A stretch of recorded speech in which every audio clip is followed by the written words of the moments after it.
السلام علیکم ورحمۃ اللہ تعالیٰ وبرکاتہ۔ دوستو، حضرت امام جعفر صادق رضی اللہ تعالیٰ عنہ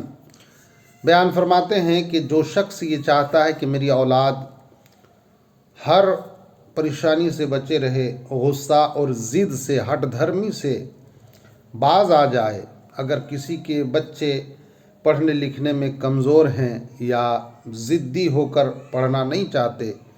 تو میرے دوستو انہیں چاہیے کہ